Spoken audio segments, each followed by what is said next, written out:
Capítulo 6. Corisco, quando brigava, se parecia com o demônio. Aprendi as primeiras aulas de cangaço na garupa do cavalo de Corisco. O Diabo Louro era o homem mais valente do bando. Cada bala de seu fuzil valia 2 cadáveres. Esta reportagem é feita sem preciosismo literário. Transmitimos conforme ouvimos, o que nos contou Volta Seca, que durante um ano serviu no bando de Lampião, o temível cangaceiro que teve um fim trágico na grota do Angico. Volta Seca nessa época encontrava-se preso, pois fora capturado pela polícia volante, logo após o morticínio de Queimadas, onde 7 soldados foram massacrados pelos homens de Vigolino.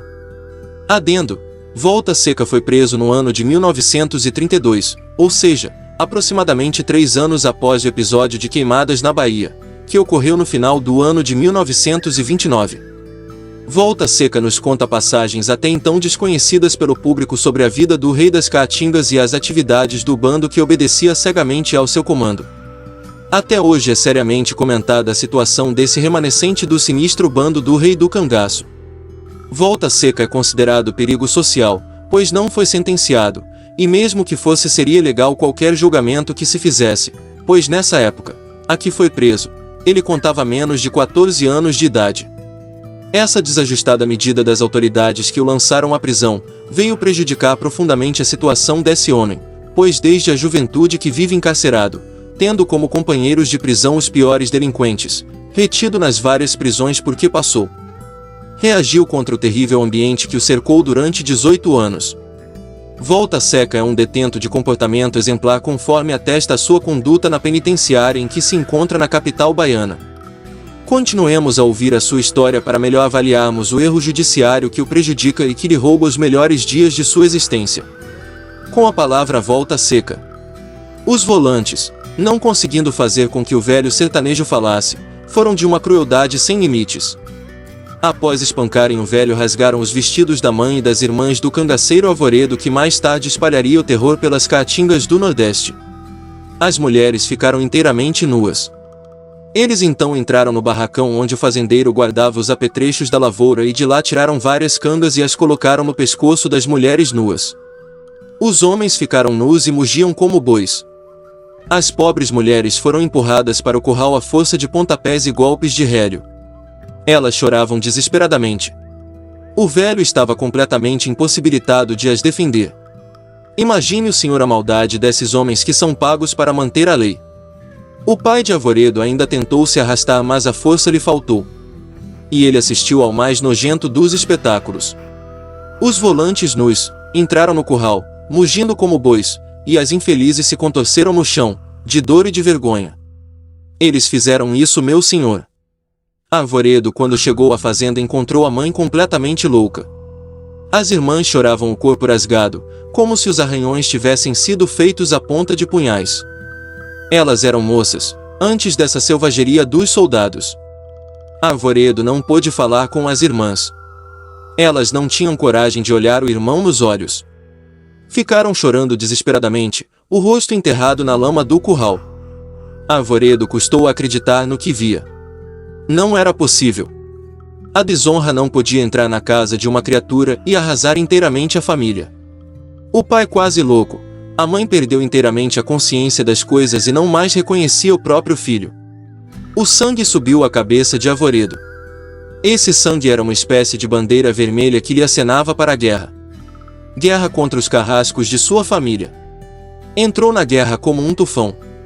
Ao arrancar o fuzil da parede, ouvia chegar dentro de casa os lamentos de sofrimento da mãe e das irmãs.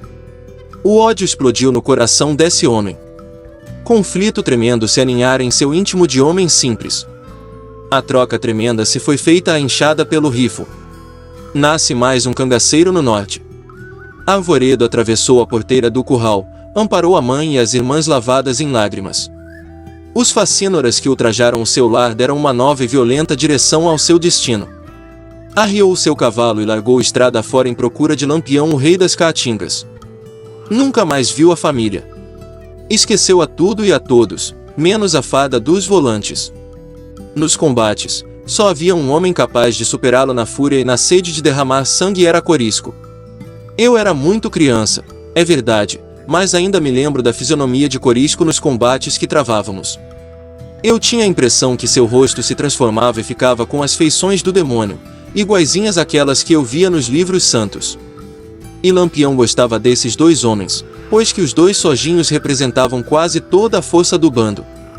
Não quero dizer que o resto da turma não fosse gente brava, mas era muito inferior no espírito de luta e na selvageria a Arvoredo e Corisco. O punhal de Arvoredo tinha mais de 3 palmos de comprimento. E sua lâmina se embebera no sangue de muita gente. Era um homem calado e o seu silêncio, talvez ligado à grande dor que sofrerá no seu passado, era respeitado por todos nós. Nunca em palestras se mencionava o caso que jogará Arvoredo no cangaço. Contei ao senhor um pedaço da história de Arvoredo, o homem que escolheu o cangaço para vingar a desonra de uma família inteira. Os meus primeiros dias no bando de Lampião. Comecei lavando os cavalos dos homens da quadrilha. Quando fui arrastado para esse meio, eu ainda não completará 12 anos de idade. Eu saía para as excursões montado na garupa do animal de Corisco. E foi na garupa de seu cavalo que eu recebi as primeiras lições de cangaço. Corisco era um homem de boa altura, forte, peito largo, braços musculosos, olhos azuis e cabelos louros. Era impetuoso como um raio. Foi o próprio Lampião quem lhe deu o apelido de Corisco. Era respeitado por todos do bando. Eu gostava muito de Corisco. Ele me tratava muito carinhosamente. Eu, como disse ao senhor, montado no mesmo cavalo desse homem, talvez o mais valente e corajoso da sociedade, é que eu comecei a compreender melhor como agiam os homens de Lampião. Vou explicar ao senhor, já que me perguntou, como era que o capitão Vigolino praticava os seus assaltos. Continua no próximo vídeo. Se você gostou desse vídeo, deixe seu like e se inscreva no canal Cangaçologia. Imparcialidade e compromisso com a história cangaceira.